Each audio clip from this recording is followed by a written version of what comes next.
Wagwan fam. Okay, there are tech skills that actually guarantees you success financially, and that is what you must go for.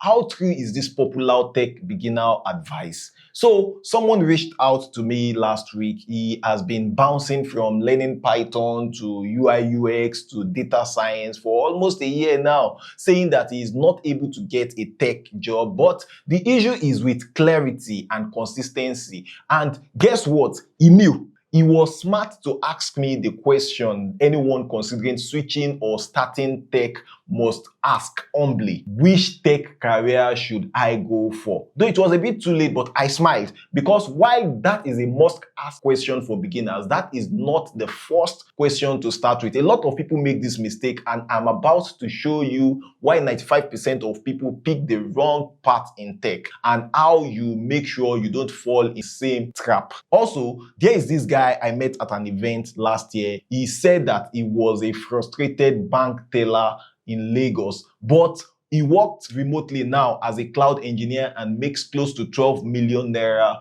per year. He shared his turning point with me, and I can bet it's something you are going to relate pretty well with, I promise. But we will get to that part soon. Let's start here. You've probably heard stuff like AI is the future, you must learn React, blockchain is the next big thing, and all that. Stop. That's how people actually end up getting stuck, confused, and broke. The hottest tech skills doesn't mean you should learn it, and it may not be your thing. You don't just chase trends blindly, you trace your annoyance. That is how you find your own path in tech. Let me explain. If an app crashes when you are using it or when you need it the most, and that actually drives you insane, then that anger could be trying to tell you something. But if what bothers you is how messy or how ugly a screen looks, then that is a whole different signal. What frustrates you about a piece of tech solution that you use, maybe an app, maybe a software on your phone, maybe a website, it's actually telling you something. So that could be your shortcut to picking a tech career you would not only stick with, but you will thrive in and make good money doing. Now, let me walk you through this step by step. If what annoys you is seeing ugly cluttered screen, then UI design is probably your lane.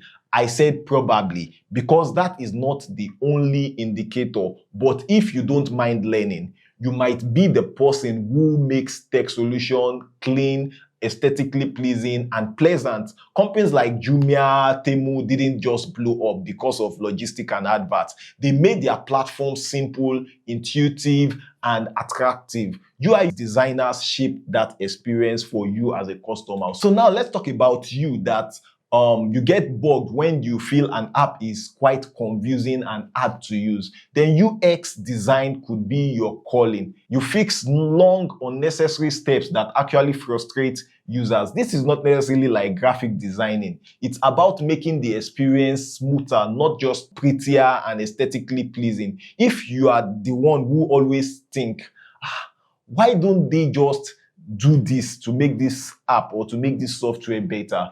Programming could also be winking at you. So wink back. Whether it's front end or back end, what matters is you create. Look at OP, Paystack, and Flutterwave. Someone wrote every line of those platforms, every line of code that those platforms run on. That could be you. Now, if you have IBP whenever like an app crashes or becomes quite sluggish when you use it, that is a DevOps or cloud engineering mindset. You are the one that actually makes sure that people's Netflix experience doesn't buffer annoyingly, you understand? Your calling is to make tech solutions more reliable. And yeah, if you are that friend who organizes Hangout, book the ride for other people, coordinate the crew without stress, that is product or project management energy that is flowing in your digital vein. You will not just be managing people, you will be guiding ideas into actual software, coordinating engineers. You will be the brain behind the product. If you are naturally a fixer, the one that your family members, your neighbors, or your classmates actually reach out to, maybe when their phone starts misbehaving, when the laptop freezes, it's hanging, or it could have even been happening maybe like from your secondary school days. Tech support and customer success roles might actually be your thing. Modern support is not about calling and answering phones and all that.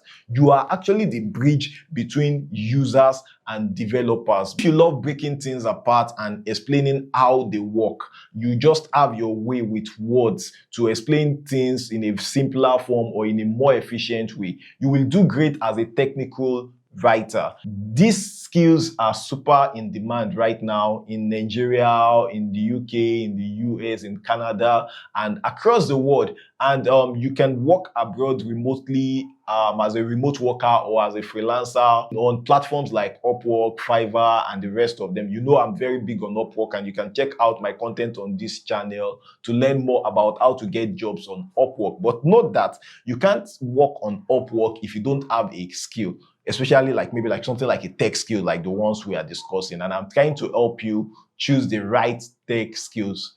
Now, if you are that, it is not working again kind of person, like, it is not working again, who actually finds issues that no other person really noticed, your superpower is QA testing. Yes, you are the reason that app keeps working properly. You save teams from external embarrassment by detecting the issue in-house. And if you are the one who actually likes working with statistics, data, observing trends, and making logical prediction based on calculations or business strategies, your thing, then data analysis could be your part in tech. It's not just about Excel and spreadsheet and all that. It is about decision, prediction, and making real impact. Companies actually need this badly heading into the next year and even beyond. Okay, let's pause here. If any of these things I've been saying so far is helping you get clearer direction and understand the direction not to take in tech, just tap that like button, please. Okay, I'm waiting. The like button. Okay, so let's help more people actually stay out of confusion by helping them find this video and not waste another 6 months or 1 year learning random courses or watching random tutorials on a path they are not going to find success and fulfillment in. Now, here is the story I told you I would come back to. There is this guy who was working at a bank as a cash teller, earning about 180,000 naira a month. I don't know his salary, but my assumption. And he has a friend who is in tech support of the same organization. They live in the same area, so they go home together. They visit themselves at home and all. So through their conversation, the friend found out that he knows a bit about fixing issues, though that wasn't part of his job. And one day he asked his friend that, I'm considering switching to tech. Everybody's talking about tech, and I don't know exactly if I should do maybe front end or back end or maybe try blockchain, normal guys talk. His friend asked him, what frustrates you the most at work? He said, when the system goes down and customers can't access their money. It embarrasses me. It ruins their day. You understand? So that was it. It doesn't surprise me that he didn't just pick a random tech skills to learn. He picked cloud engineering and as advised by his friend because he wanted to stop that problem from happening in his own little way. 18 months later, after focusing on learning and building, he got hired by a fintech company in the United Kingdom and works remotely, buys his first car, got married, and things like rent don't bother him. And guess what? He enjoys the work. Why? Because he picked a tech part that solved a problem he actually cares about. That is the key. Let me tell you what most people do wrong. They chase the pay and not the pain. And you will never get the money if you hate the work.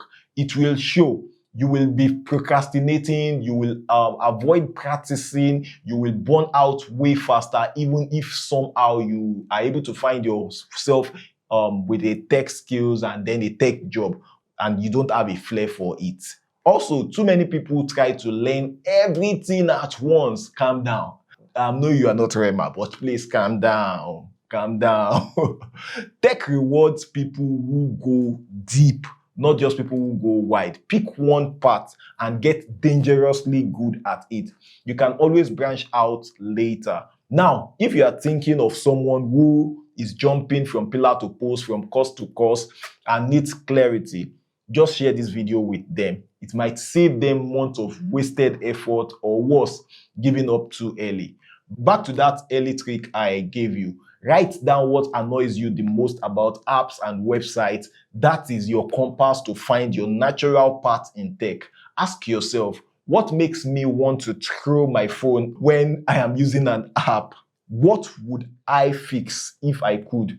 What would I happily talk about and practice every day without being forced or coerced? Because the person who succeeds in tech isn't the one who learned React, Python, and all that first, or the one who did the longest bootcamp. It is the one who picked a problem, get obsessed with fixing it, and built a skill around that obsession. And if you are in Africa, this is a golden moment. The world is washing out for Africa right now. There is no better time to actually get the right tech skills. Stop asking which tech skills pay the most. Ask, what do I care enough about to get so good at? That is the question that gets you paid and at the same time fulfilled. All right, so that will be it for today. I hope this actually helped you get some clarity. Please don't go without commenting, whether appreciation, whether questions, whether comments to like complement what I have said, so other people can actually learn also from you. Okay, you know what to do. Just check out this other video to learn more from me. I'll see you in the next video. Bye bye.